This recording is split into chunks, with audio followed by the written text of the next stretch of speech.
Hey everyone, this is Darren Verrier, Director of Publishing for Vineyard Worship. We release a new single on the first Friday of every month. Our latest single, Jesus Beautiful, is a rich modern hymn centered on both the deity and humanity of Jesus. Jesus, you are God, come near us.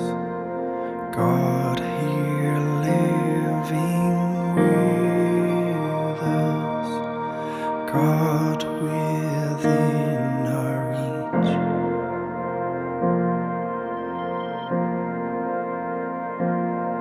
God's fullness dwells in you, made like us. All God's strength in weakness. God embracing need.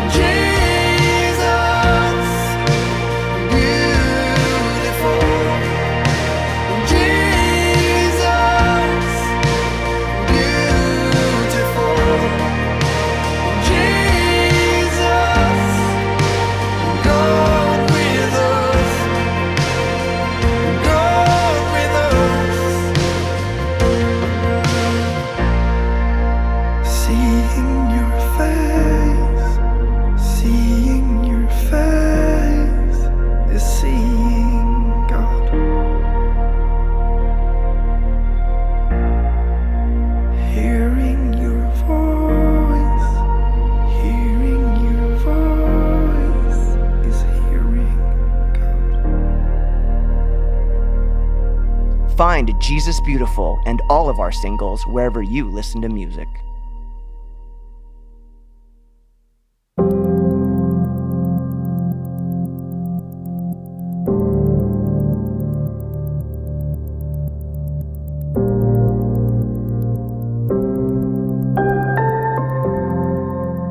Moved to Austin, I'm sort of back in a charismatic environment and longing for the liturgy. I feel ungrounded, unanchored without it. Now that I've had this thing that was such nourishment for me and it's gone. And I am saying to people, can we do some liturgy?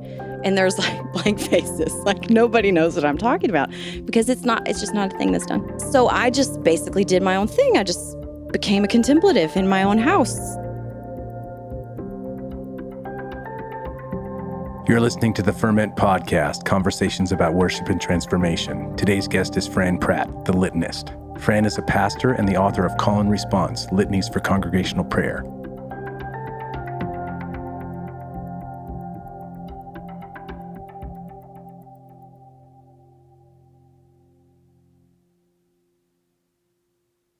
This episode is brought to you by Monk Drums. Monk Drums is a creative desert venture that strives to combine beauty and business as one heartbeat. Monk Drums' main focus is handcrafted wooden drums that allow us to love, assist, and serve all who accompany us on this path. Use the coupon code FERMENTPOD to get 5% off your Monk Drums order. Find them on Instagram, Facebook, and Twitter at Monk Drums. And every Monday, look for hashtag Monk Drum Monday.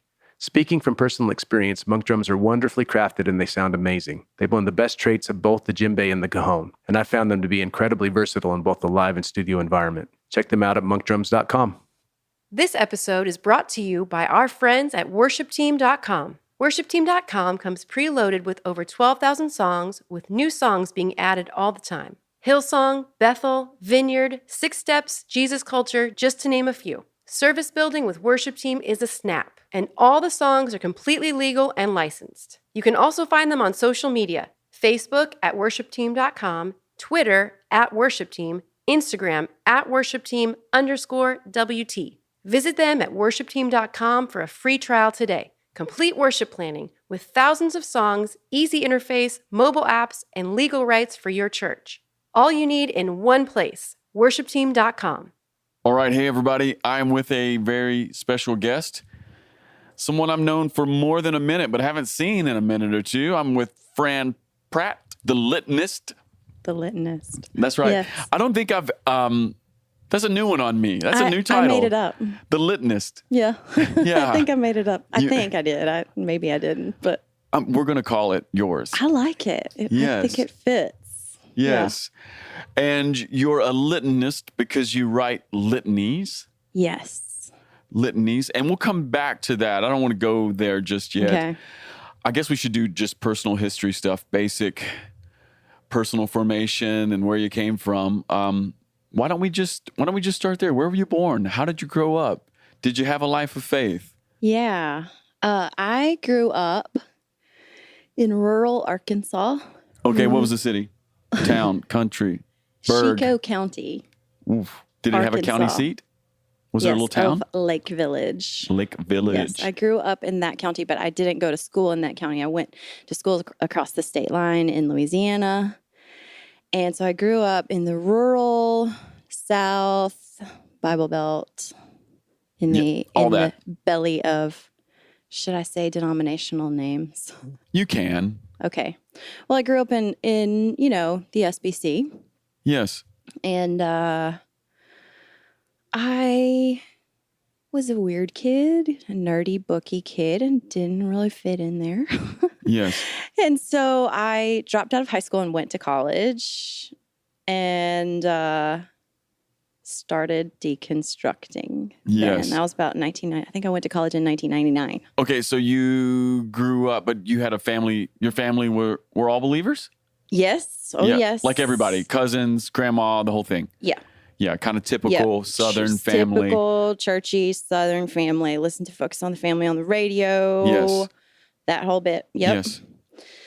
And I remember a moment in college where kind of the exclusivity of everything came into focus for me. And I remember having this visceral moment. I was swimming at the natatorium and I was angry because I had seen some injustice within the church sphere, and my then boyfriend, now spouse, came to the end of my lap, and there were his feet at the pool's edge, and I tore off my cap and I tore off my goggles, and I said, "I don't want to be a Christian anymore." Yeah. And that was the first moment of my, reconsidering. What is it that we're doing here? How old were you? I was probably 18 or 19. 18 or 19. Yeah. You had left high school already. You were in college. Yep. Was he a little older than you? No, he's a year older, but we were the same year. Okay. Yeah. So you're was this freshman year of college? Or it might have sophomore? Been sophomore. Yeah, because you left a little early. Mm-hmm. Okay. Were you a swimmer? Well, I was a little bit at the time. You weren't on the team. You were just swimming. Some aggression out. Okay, so I was just releasing. Okay, so what were you thinking about in the pool to have such a visceral reaction? You were just the injustice of just the church or what have you? Yeah, well, there was this thing where the church didn't want us to commingle with other denominations. Oh, got it. They didn't want us to be influenced. Yeah, by exclusivity, you meant even denominational purity. Yes. So these other folks were heretics, and therefore we were not allowed Yes, of course. to. So, and that theme right there of these other folks are heretics of and course. we can't associate with them is an ongoing theme of me waking up to that. Yeah. Well, it just highlights just how darn tribal we can be, We're right? so tribal. In our deep down, we're always sort of dividing the world, us versus them, right? Yes. And so I feel a major theme of my whole faith journey is moving into oneness and unity and wholeness. Yes. And away from all that separation. Okay, so when you came out of the pool, you take your cap, you take your goggles, you slam it. I don't want to be a Christian anymore. Did you have a season where you lived as not a Christian? I did not live as not a Christian. Okay. I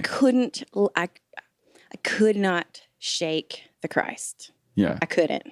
You're God haunted. I am Christ haunted. Yes. Yes. Jesus was, Anne Lamott talks about the kitten nipping at your heels, if you've ever read any Anne Lamott. Yes. It was like that, but I don't know. Yeah, you can't. More intense. You can't shake it. Yeah. Mm-hmm. So still, the Christ felt very real to me. And that was just the start of me like taking down the layers, almost like peeling off layers of wallpaper over the years. So then, graduate college, marry the boyfriend. We move far away from the South into the Midwest, which is which culture shocked. We are saying we're never going to be a part of denominational faith again. Anything that smells like the church that we came from, we're not going to have anything to do with. We're like done. Yeah. So we opened up the Yellow Pages in Iowa City, Iowa, which is where we lived. Did you go for work? Well, we'd flipped a coin about who was going to go to graduate school first. Okay. And I got in at one place and he got in at the University of Iowa. We had applied to all the same places. Yes. This was really weird. I do not recommend doing life this way at all. So but this you've is grown. How we did it. Yeah, it's okay. We were real young and stupid. So we flipped a coin and the coin toss went to him. So we moved to Iowa City, Iowa for him to go to grad school. And it was like the hardest years of our life.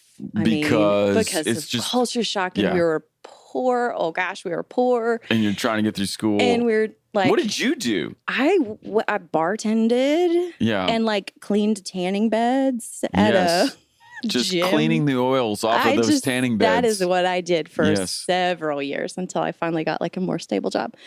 But that first weekend we got there, open up the Yellow Pages, and there is an ad for Vineyard Community Church of Iowa City. And the tagline was, strong coffee, rock and roll, and Jesus. Yes. And we were like, all right, let's go there. I'm Done. in. We're in. And you just went. And we went. And they became our family, and they grew us up. Like they mentored us. And like there were couples in that church that, you know, we'd be like fighting in those early years of our marriage. And it would be like 9 or 10 o'clock at night, and we would call them and say, we're having a fight and we're about to kill each other. Yeah. We're about to murder one another. Yes. Help. Yes. And they would say, okay, we're putting the coffee on. Yeah. And like, you're fine. Come over. Like we survived because those guys poured into us. And that was the first time I ever saw any woman doing any leadership at all. Okay. Was that important to you? Well, I didn't. Or did you not even know it was important? I didn't know it was important because I wasn't even awake to that being a possibility. Yeah. Not at all. It would have never. I mean, I think that I would have been a person who I would have thought that I was some sort of priest, probably some sort of pastor, some sort of minister, but it never even crossed my mind because I was so entrenched in patriarchal religion. Yeah. And it's interesting. I was having a conversation with a friend just yesterday about how the size of our frame really determines what we see and then how we see, right? So if you grow up in a church world that doesn't have women in leadership, the thought or the part of your brain that can conceive of women in leadership is just it's gone. It's not there. It's undeveloped. It's just not there. It's undeveloped. Yeah. Yeah. Okay, so you move to Iowa City, you go to the Vineyard, rock and roll, strong coffee, and people help care for your marriage and show you women in leadership, but you're poor and you're struggling and you're living in culture shock. You look back on it now. Is it warm, fuzzy feelings? It is. Okay. Like I feel so fondly about like beans and rice and watered down orange juice. Yeah, that's like, how you know you're poor. I really think everybody needs to go through that in life. Well, speaking of, when Heather and I were first married, we were talking about this the other day. We remembered that our weekly grocery budget was $30. Yes. And we lived on $30. Yes. That was it. Yes. And if we could get by on 28, we would rent a movie. Exactly. I tell my kids that and they fall on the floor laugh. Mm-hmm. Yeah. Mm-hmm. Yeah. That was us. That was us just working our tails off. But it was, I think it was really formative and good. Yeah. It's interesting. You would not wish struggle upon someone, but there's a gift inside of it sometimes, you know? I think there is. Yeah, I do too. I totally do. Father Rohr says love and suffering are our greatest teachers. And Yeah, don't you hate that second part? I really believe him. I really believe him, though. Yeah. Yeah. Okay, so what was hubby studying? He's a designer. He's a graphic designer. Okay. What did you get your undergrad degree in, by the way? Oh, do I have to tell you? Well, no. This is your story. I was an English major, and I've really come full circle with that. Oh, you say that with some embarrassment. What's the deal? Well, You're a writer. You're a writer. Come on, Nobody Fran. wanted me to be an English major. Like that was sort of universally, at least among my family and parents, Yeah. like regarded as not a good idea. Yeah. And what are you going to do with that, Fran? it was one of my first rebellions, really. Mm. One of my first, like, no, this is what my heart says. So I guess that's a good thing. I guess I should reframe that in my mind of like, no, that was like maybe the first time I listened to my soul. Yeah. So is there, I'm even like picking up on this now. Is there just something in you that wants to go against the grain? For sure. Okay. Yeah. Is that like always? Yes. Yes. Okay. I think it is. What are they called? The stages of the 1 through 4. Yeah, like the stages of spiritual development or whatever. Yes. Yeah. I pretty much live in that 3 space. Yes. Of that, like, yes. that, like, sort of teenage, I've got to push against the system. Okay. Hey, and if you don't mind me asking, how old are you? I am 37. Yeah. I mean, you had formative years in the 90s as well then. Oh, yeah. Yeah. Oh, yeah. There was just, I think, some of this is personality. Some of this is like how we grew up and were raised. And there's something about like kids of the 90s. There was angst in the 90s. Yeah. That I still feel very connected to. You know? do too. Yeah. My wife is oftentimes like, you're just so on fire. Like, can you just calm down a minute? It's like, well, yes, I'm working on that. Yeah. I think I don't feel aggressive. Yes. I just feel like, I don't know. I'm just okay with being a loner or like doing my own thing. Yeah. With regards to some of that. So. Okay. And part of that showed up even in your English majorness. Yeah. Okay. Beyond maybe the part of you that likes to go against the grain a bit, did you get your English major because you loved literature? Is it the art part of you? Because I know that you're a writer now. I know that you're a songwriter, you're a worship leader, you wear a lot of hats. Mm-hmm. Was there some of that? Did you love literature? It was all of that. Just a love of literature. Okay. And also because books had been my best friends, I had friends, I had good friends, but look, I was just this introverted kid and I was living in this tiny little community where everybody knew everybody's business. And, I really would have benefited from like a drama, like a theater department or like a choral something or a band or, I never even saw a girl play a guitar. Literally until I got to college. Yes. Never in my life saw a woman, except on TV, maybe. Yeah. I don't know. Yeah. So I didn't pick up a guitar until I was in my mid-20s. Yeah. Like, so books were a way out of your... So for sure, they were my friend and my escape. Into a new world. Yeah, something to make me interested. Okay, so what did you like to read? Novels. Yeah. Fun. Adventure. Who? Do you have a favorite author? Or did you? Or Did now? I at the time? Like, I don't know. Gosh, I don't know. I'm always very interested in people's reading preferences. I loved Saul Bellow. Really? Back in those days. Yeah. Why? He just seemed really deep. I haven't read him in years, but at the time really, it did the trick for you? Yeah, at the time it did the angsty. It like fed that angsty thing in me. Okay. Mm-hmm. And so to flip back to this moment in Iowa when you're at the vineyard and you're seeing women do things, women lead worship. Mm-hmm. Did you see women preach? Yeah. Okay. Mm-hmm. Was that culture shock as well? It was. Did it freak you out? It required a lot of mental gymnastics that I didn't have the theology for yet to really do. Mm-hmm. So I had to like, oh, well, she has to do this under the covering of her husband, because that's all the theology I knew. I didn't know any other language for that. And I didn't know any way to, any other hermeneutic for looking at scripture.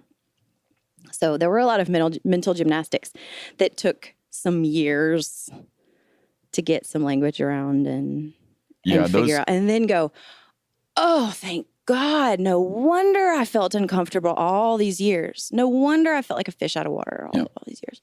When in that moment did you feel like, well, this could be me?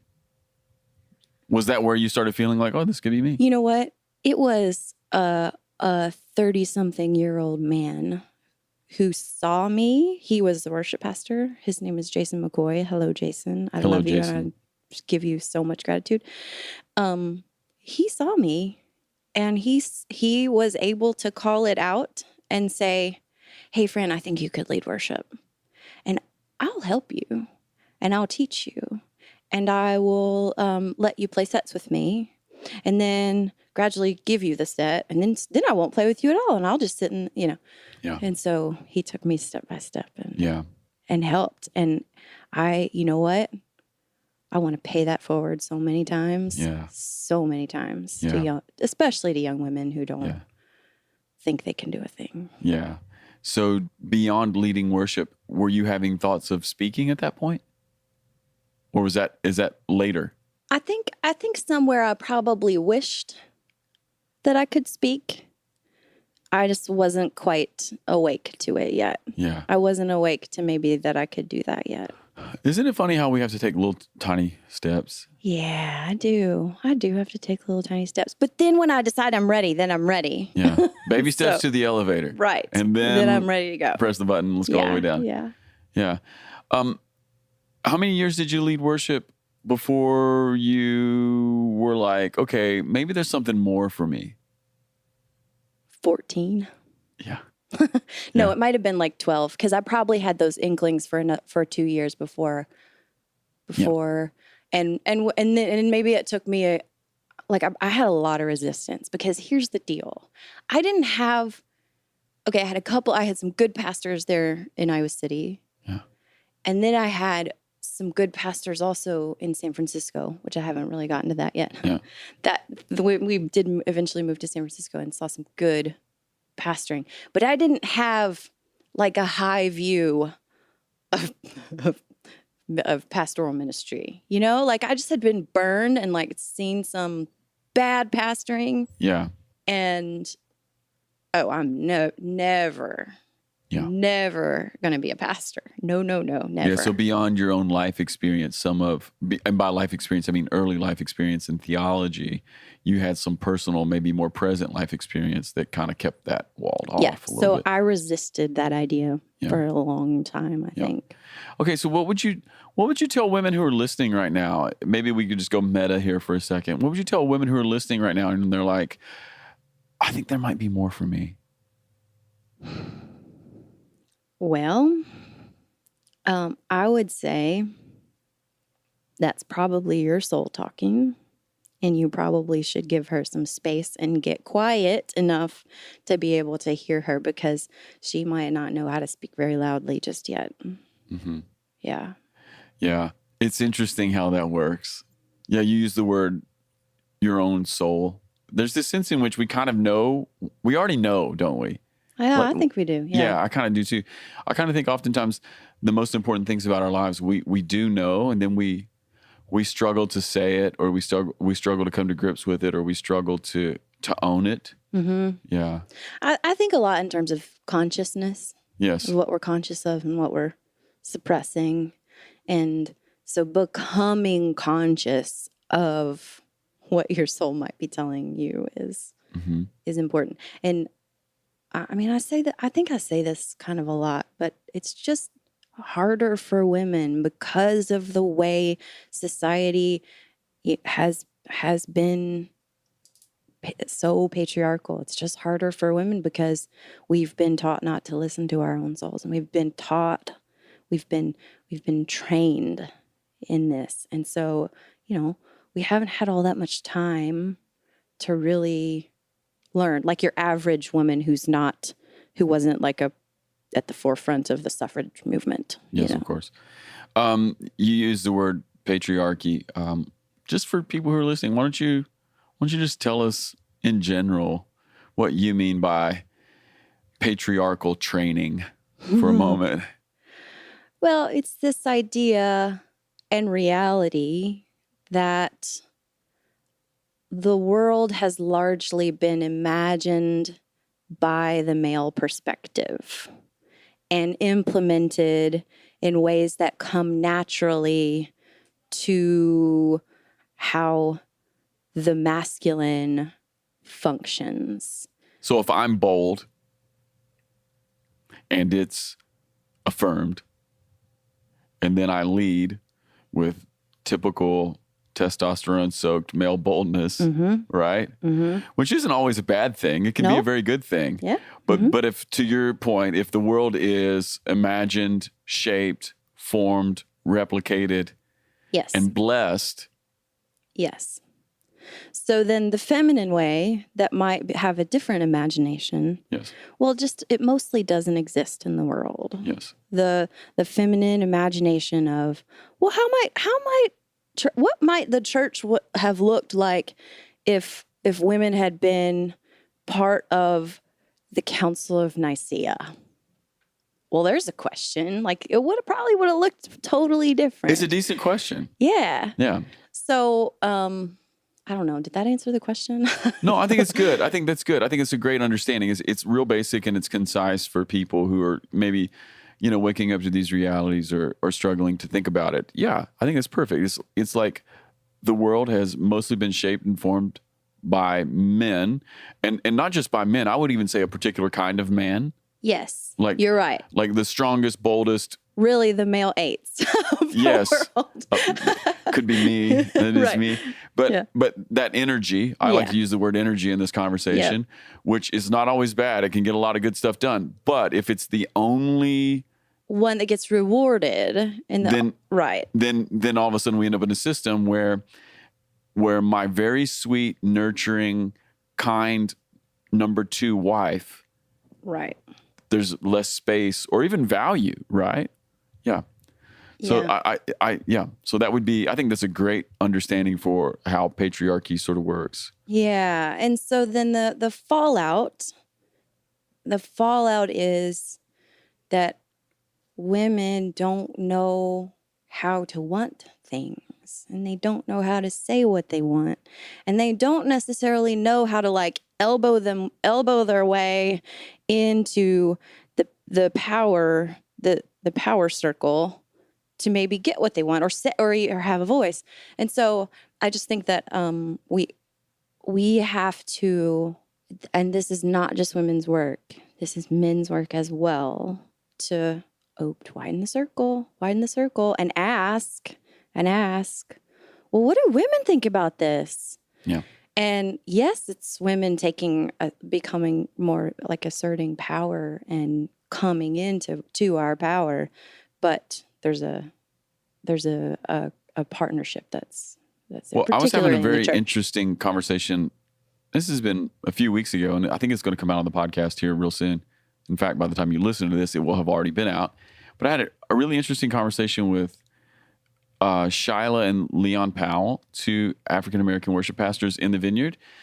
And I can't remember if it was Shyla or Leon who said it, but one of them said it, and it was just really brilliant because they were talking about their African-American experience of being minorities in a white dominant culture, which is a different conversation than this one, but it does have some... Has resonance, doesn't it? It does have resonance, right? Mm-hmm. And so they were talking to me about how it's a different thing for a white dominant culture to say to minorities, you're welcome here. That's one thing, and that's a good thing to say. But another thing, and maybe another, I'm using air quotes here, higher level thing that we could say is this space was made for you, or this space was made with you in mind. Right? That's very, very different from even you're welcome. Or this space is open for you to interpret and you to imagine. Exactly. Yeah. So, and that's part of what I'm hearing you say. It's like, well, it's not just even about, it's not just about making a place where a woman could do something, but are we making some spaces where women could help imagine it? Yes. And I mean, I think patriarchy and white supremacy are two sides of a coin, which is, well, for lack of a better word, let's call it hierarchy or systems of domination. And yes, I think they do have some resonance, and we have a responsibility to kind of get out of the way for our siblings of color.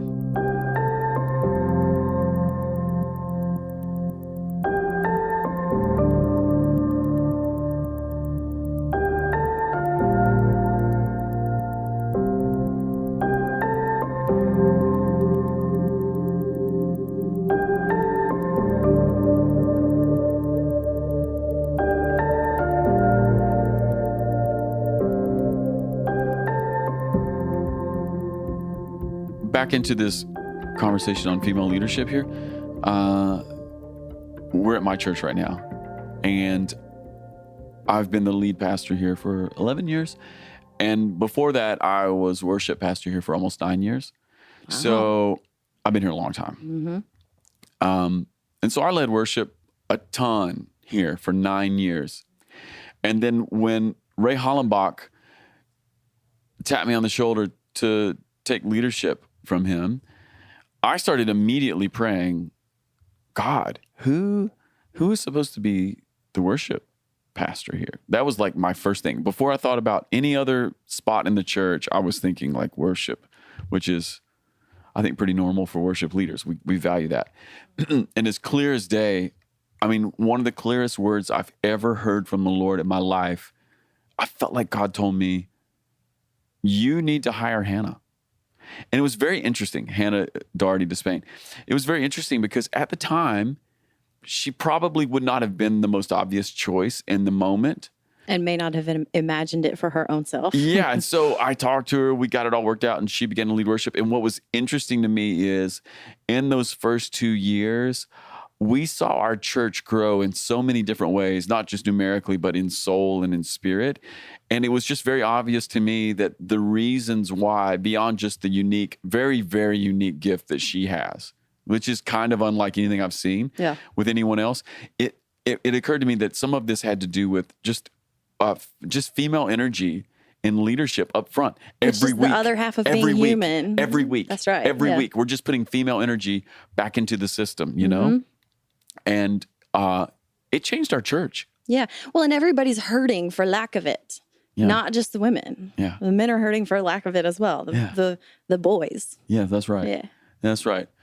Well, that's very, very cool. So when did you start waking up? Was it in San Francisco? Was it some other point along the way to, gosh, man, maybe the thing that God is doing in me isn't just worship leadership. Maybe it's leadership.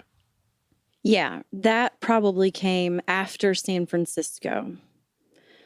I'm pretty sure it did. I think it came after I had a couple of babies. And there's kind of like a growing up thing that happens like this, that happened for me. For whatever reason, it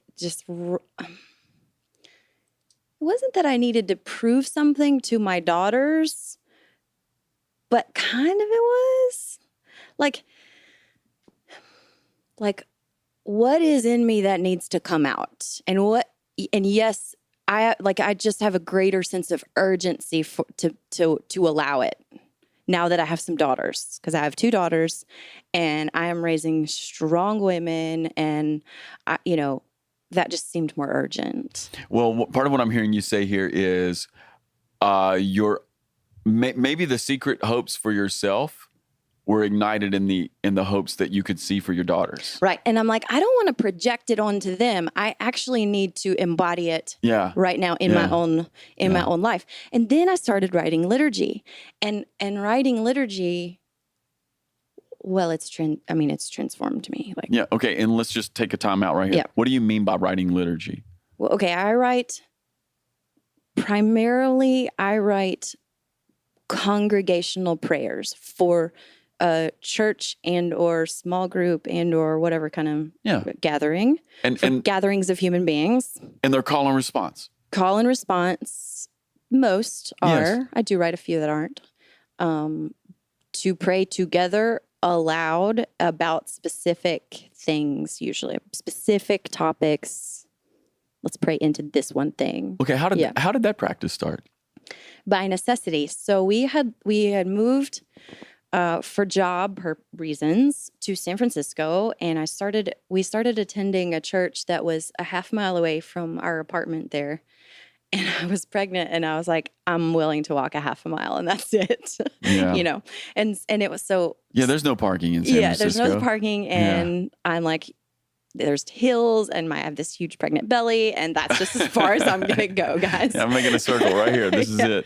And so we start going to City Church in San Francisco, which is an RCA church, which is Reformed Church of America, and they are liturgical, and it is a beautiful church. Beautiful. If you are in San Francisco, please go visit City Church in San Francisco.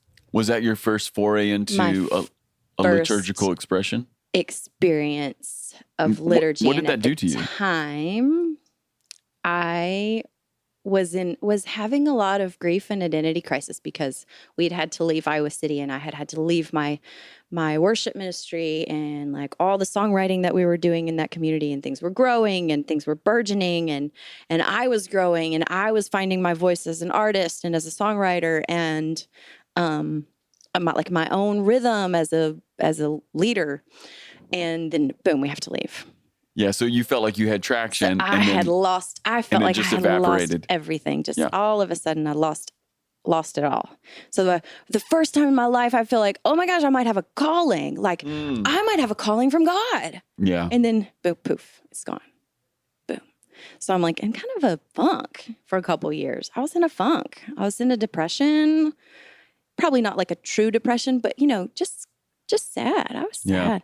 And lonely. We had just moved to San Francisco. I didn't have any friends there, and pregnant. And so we're going to City Church, and they hand me this paper that has these words on it, and the words are beautiful, and they're prayer, but they're also poetry, and they're like they're addressing current events, and they're praying for the government, and they're praying for the homeless people, and they're and like really digging in. Very contextualized to the city, the moment. Yeah, and really just digging in, and there's ancient, but there's also some fresh stuff, and the music is got the same like ancient and new resonance that was beautiful, and also they had a jazz band that was like amazing.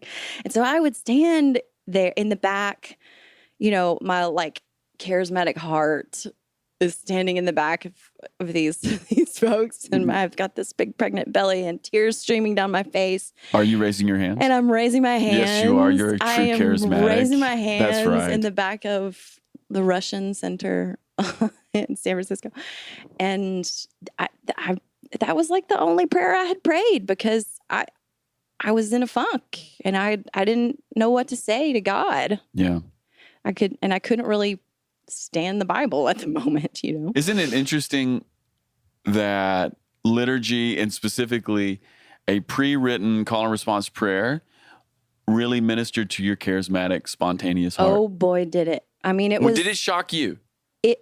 It surprised me. And I came into the room with resistance, like feeling like, because I had all this programming that's like, oh, well, the only way to pray, the best way to pray is extemporaneously, and let the Holy Spirit lead you. And maybe speak in tongues some. Yeah, whatever. Right. And I had that programming. And then I get handed this liturgy that is so beautiful, and it's giving me words to say that I don't have coming out of my own self. And they're probably, they are better and more formational than anything that I would have been praying out of my own imagination. And like that formed me. It really kept my ship from sinking. Did you start writing prayers there? Not yet. Okay. So you're just reading their prayers? I'm praying their prayers? soaking it up. I'm just, That's right. Whatever you hand me, I trust you, and I'm going to say it out loud, and I'm going to say the Apostles' Creed every week, and I'm going to do it all. I'm going to say the Lord's Prayer. I'm going to cross myself. I'm going to go let somebody look me in the eye and say, this is the body of Christ broken for you. And this is the blood of Christ shed for you. And then I bought a book of common prayer. I started doing a little bit of that at home. And so gradually, well, fast forward, we moved to Texas. We moved to Austin. I'm sort of back in a charismatic environment and longing for the liturgy. I feel ungrounded, kind of unanchored without it. Now that I've had this thing that was such just nourishment for me, and it's gone. And I am saying to people, can we like do some liturgy? And there's like blank faces, like nobody knows what I'm talking about because it's just not a thing that's done. So I just basically did my own thing. I just became a contemplative in my own house and read the Book of Common Prayer and sort of did my thing. Yeah. Not at church. Meanwhile, leading, 5 rock songs. You're leading worship on Sunday mornings. Sunday mornings. But your heart is somewhere else. Yeah. I mean, not that my heart wasn't in the worship because it was. I just knew that there was something more for me. There was something like a protein shake, like when you need. Anyway. All right. So you're leading worship at this charismatic church, 5 rock songs on a Sunday, but there's just something in your heart that's missing. Yeah, I miss it. I'm longing for that ancient, richness, that this resonance and this connection to something that is old, that is, original to Christianity and that existed before, drum kits existed. Yeah. and so I just did my thing at home by myself, trying to learn to become a contemplative and reading Merton and reading Father Rohr and, Barbara Brown Taylor and trying to become a contemplative on my own. So then some things started happening. It was the war in Syria. Yes. I think there were some other things, some other kind of tragic events that occurred. And I was pushing for us to address those corporately in service. And how can we address that in a way that allows for corporate engagement? And so I remembered that litanies exist and that the Book of Common Prayer exists. So I would spend hours Googling and trying to find litanies that would work for this kind of, diverse group of folks that were in this particular church. That's more of a casual setting. They don't really know what liturgy is. That's not part of their tradition. That would be totally new to them. So how do I help us address this thing corporately, but also not shock them and turn them off? And what can we do? So I'm Googling and I'm Googling and I'm Googling, and I don't find anything that seems like it works. And for whatever reason, I was like, well, okay, I'm going to write it. DIY. So I wrote one, and then I wrote a few more. I think this was 2013 or something. Do you remember what the first one was? I think it was something about Syria. I think so. Yeah, something to respond to tragedy. Something to respond to tragedy, yeah. I could look in my archives and see what the first one actually was. That's probably a good question for me to know the answer to. So then, and then just randomly, I don't know why I did this, but I shared them on the worship leaders forum. I remember when you did. I don't know what possessed me to do it, but I did. I don't know why. Fran, and that's when we started using them here. Yeah. Listen, this is so funny. You're really kind of an important person in my spiritual journey and then the journey of this church because you posted it on the worship leaders page. I read it and I was moved by the subject, but I was also moved by the language. And I think I sort of intuitively knew that we could take this little 20-line prayer, insert it into a Sunday morning. It doesn't cost us anything. And by cost, I mean time, 3 minutes, or learning. You know what I'm saying? Yeah. Like it's very low cost, but it rounds out our worship experience in a brand new way. Yeah. And we started doing them. Yeah, it kind of feels like low-hanging fruit. It's so low. Every time I Just meet, grab it. It's right there. And every time I meet someone, especially from charismatic traditions, this is one of the things that I always suggest. I'm like, you just need to add call and response prayer to your service, because it doesn't take away the spontaneity. Yeah. It's not a negation of any of the things we value No, in Holy it isn't. Spirit It ministry. doesn't negate anything. It's just an addition. It's an addition that doesn't cost anything. And then it's a really great way to pray into some things we maybe don't know how to pray for, or hold space for moments we don't know how to hold space for. Yeah. It's also, I'll just share this, and you can agree or disagree. But I found here, we're in Kentucky. This is a super conservative rural area that I love. I love these people, right? They're not progressive, but there's a way for me to hold space on issues of grief, pain, injustice, Lament that I couldn't do if I just like addressed it directly head on pastorally. You know, I could stand up in front of the church and make a direct pastoral, quote unquote, statement. Yep. And it'd be so much less effective. But if we were to read, for instance, your lament / call and response prayer for a terrorized city, which by the way, you have one. We used it a couple weeks ago because we needed to again. It keeps coming up, unfortunately. Yes, it does. And it's a perfect way to like, it's a back door kind of into people's heart. Yes, it is. It really is. And it bypasses a unfruitful political discussion. Yep. And it actually gets to the heart. Yeah. I'm a fan. Well, I appreciate that. Thank you. Fan. Thank you very much. And I remember, those early days of me just kind of dipping my toes into writing those things. And I went to a Southeast retreat. And I remember Mike O'Brien. I met him for the first time. I'd never been to one of those. I'd never been to one at all. I don't know why I had never been to one. It was so weird. I don't know why. Anyway, it was the first one I went to. And someone introduces me to Mike O'Brien. And Mike O'Brien goes, "Fran, you're the litany girl." Yes. And I was like, well, okay.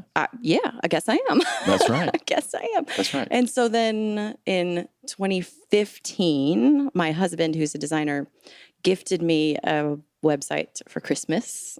And that was when I started posting litanies with just more intention and discipline. And you started writing to lots of different subjects. So even on your website right now, there is hundreds of litanies, and they cover lots of different topics. And you can search by title or by theme or by scripture. Well, I just want to say, like, since your website in particular went up, we haven't done them every week, but goodness gracious, we've done them almost every week. Oh, yeah. And I had a guy, I'll tell you this story. This is from not long ago. I had a guy at the church here who's been in our church forever. He's a PhD teacher at the university. And he came up to me and said, "Hey, you know, my favorite part of worship, it's when we do call and response prayer." And I realized a couple things in that moment, that the more diverse and varied our worship expression is, the more it's making on-ramps for different kinds of intelligence or different kinds of people. Yes. Or another metaphor that I like to use a lot is, that's not my metaphor, but it's a metaphor, is that of a feast, like a buffet of dishes that appeal to a wide variety of palates. That is right. And how do we get everybody's soul nourished? Yes. Like, we want everybody to leave the door having received nourishment for their souls and formation for their spiritual journey. And that look, I love worship. Yeah. I do. I do. Same. But It doesn't. It's not going to resonate for every single person. And not everybody is wired in the way that it takes for you to, stand in the back of the room and raise your hand. That's right. It's just not true Yeah. for everybody. And it's not always needed. Right. Yeah. Well, and here's the other thing I've noticed in your writing, especially on the call and response part. I've noticed that you're a theologian in a way. You know what I mean? Not in that classic way of writing academic books or. I think I'm a guerrilla theologian. Yeah. You go in and you take the best, right? Mm-hmm. But it's very pastoral because what you're actually doing is you're taking high concepts about the nature of Jesus, the brokenness in the world, God's plan to redeem, like all of these things, right? And you're giving it back to people in common language that is also at the same time poetic. And so I've noticed that there's a teaching aspect. You used the word formation earlier. Mm-hmm. Yeah, this is one of the ways it's formational. People are picking up very specific understandings of like incarnation, resurrection, ascension. Thank you for noticing that because that's all very intentional on my part. Yes, of course. It's very intentional, yeah. Yeah. And then coming off of that, I guess my question is has writing litanies, has that forced you to dig? Has that awakened even more of a desire to dig and to become a student of like Jesus and theology? I don't know. I'm assuming it would, but I don't know. How do you approach that? I feel certain that that I love Jesus more for having written however many 100 litanies, and certain that at least I understand him better than I did before. And some of that comes from, so for the last 3 years, I have had a practice of every week following along with the lectionary. Do I need to explain what the lectionary is? Go ahead. The lectionary is the schedule of readings that churches all over the world follow, and it's a 3-year schedule, year A, year B, year C, and if you follow along with it, you'll get the highlights of Scripture. Not every single passage of Scripture, but for sure the highlights. And so every week I sit with the lectionary, and it's like I do Lectio Divina every week for the lectionary, and I'm like, what does it say, and what are the themes, and how do I distill it? Yes, and a lot of times those passages go together. They're amazing how they fit like puzzle pieces. Yeah, it's that's right. Beautiful and amazing. Yeah, and else is amazing is how they speak to the current moment. Oh, so every single week. It's amazing. Every week without fail. Well, and a lot of times there's let me see, Old Testament reading. Yeah. New Testament reading. Psalm reading. And a gospel. Yes. So there'll be an epistle. Yes. And then a gospel. Yeah.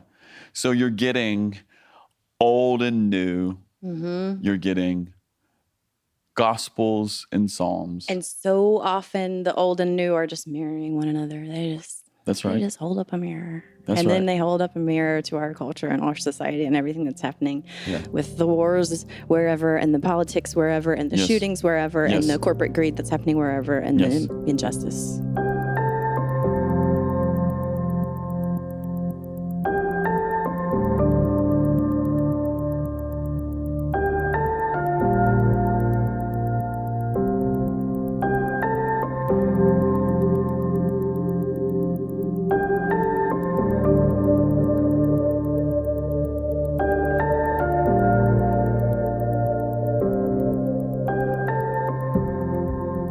I think it's beautiful. Well, and one of the things that I've noticed about your writing, I guess this would be another way to say what I've noticed in your writing, especially the calls and responses, is that you have a scripture-soaked imagination. That's the way I would call it. Yeah. I think I do. Yeah. I know you do. Yeah, I do. You've sat with you're telling me, I sat with these scriptures, I do Lectio. Yeah, well, it's showing now because you're distilling, regurgitating, bringing up those Bible ideas in an imaginative way and giving it poetic language that just keeps telling the gospel story over and over and over and Thanks. over. I received that. Yeah, dude, it's really great. I love it. I always know when I'm around someone who's had that practice, because there's a spark of imagination and also just freshness, that doesn't come unless you sit with the scriptures. Yeah. Can you talk to me about that practice? Like, I mean, is it just you read it and sit with it quietly and think about it, or is there anything else that you do? Well, I'm real big on meditation. So I really try to, if not every day, most days, just sit and be silent and offer myself into the presence. Yes. And try to not have too much of an agenda about that, but for it to be a priority. And like everybody in my house knows when Mama didn't meditate. So like that's real important for me. So silence, number one, and practicing silence. And then that week, that Lectio Divina, that sacred reading, that does look really simple. It looks like reading and then staring at the ceiling for a bit, maybe taking a walk, maybe, I don't know, writing a grocery list or something. But you're holding space for those words to do something to you. Yeah. And sometimes someone asked me this yesterday. Well, do you edit them? Like, do you revise? Do you edit? And well, sometimes they drop out of the sky, and then sometimes they come with a lot of midwifing and like pushing. Yes. So it's not always the same. I love it. I know, and I've told bits and pieces of this story many, many times, even on the podcast and other forums, but I know there was a several year moment where I had a pretty profound like faith crisis that got me to the spot where I just couldn't pray anymore. I just couldn't do it. I've been there. Because I wasn't sure that God was like a great person.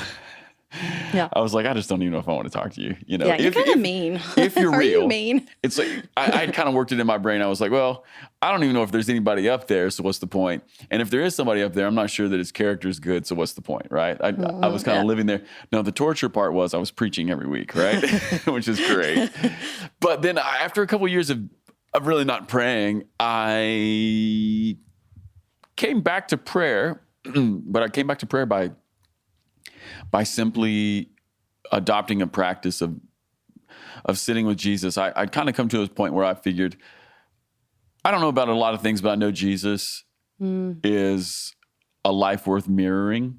Yeah. A life worth considering and loving. And I cannot get away from him. Right. And so I would just sit with Jesus. I would just start a prayer that would just said, I would say, Jesus, it's enough for me to be here with you. And I wouldn't say anything else. And I would set a timer usually for like 10 minutes. And I would just sit quietly with Jesus. And it's interesting. I started doing that, and it started bringing life to my soul and to my body. And it actually healed me of some things, and healed me of some of my just existential pain.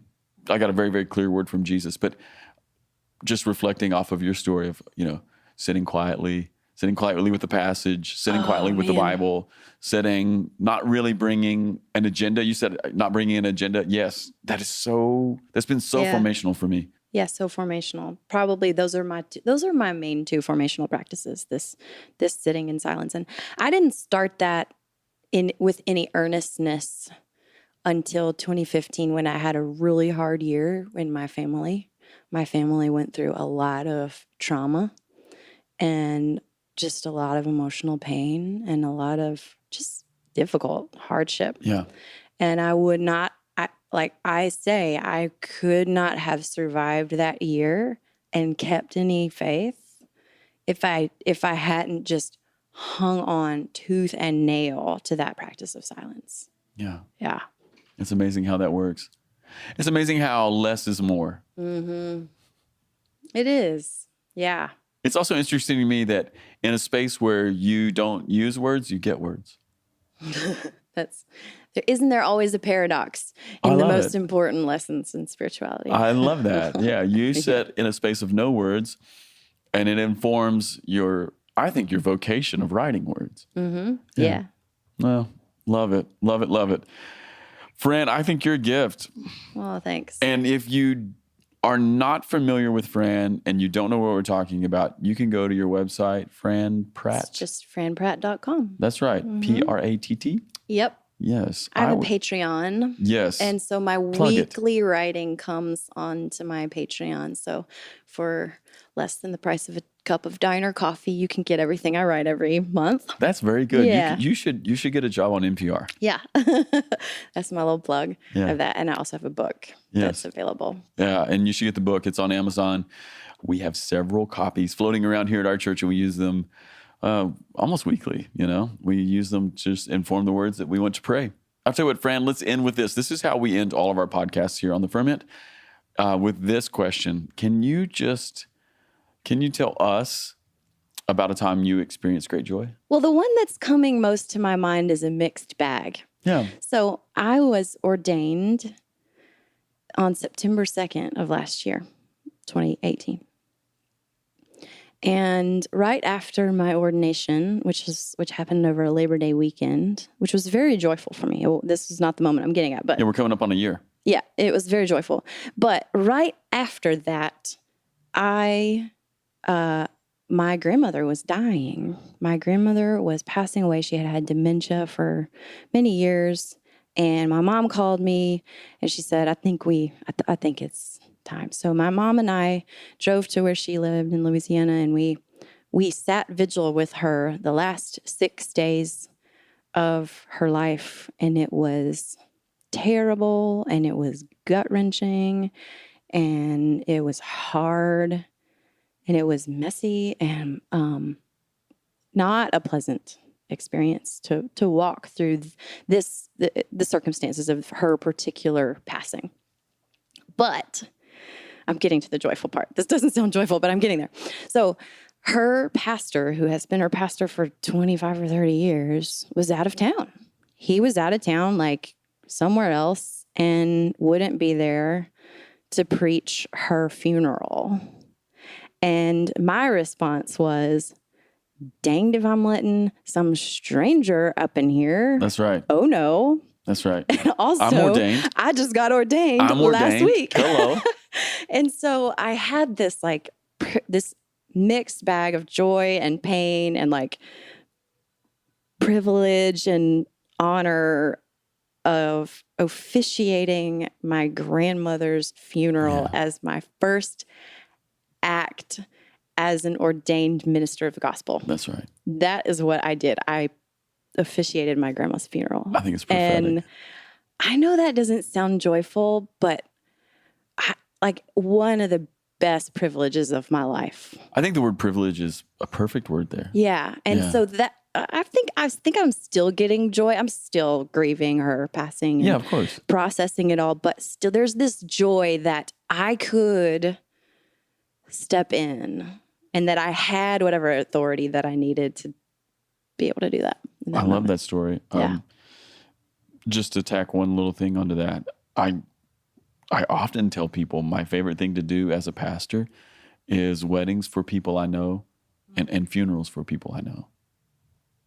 I totally resonate that with, because the most intimate space that we get to hold with people is the funeral. It really is. Nothing comes close. Yeah. Yeah. Yeah. Same. That's a great story. Great deal of joy. Yeah. Great story. Great story. Well, Fran, thank you for talking with us. Thank you for sharing your story. Thank you for sharing just your process, and thanks for your writing. Yeah. Yeah. Thanks for reading along and praying. That's right. That's right. All right, everybody, check out what Fran has to offer. Otherwise, give somebody around you a high five and a hug. All right, peace.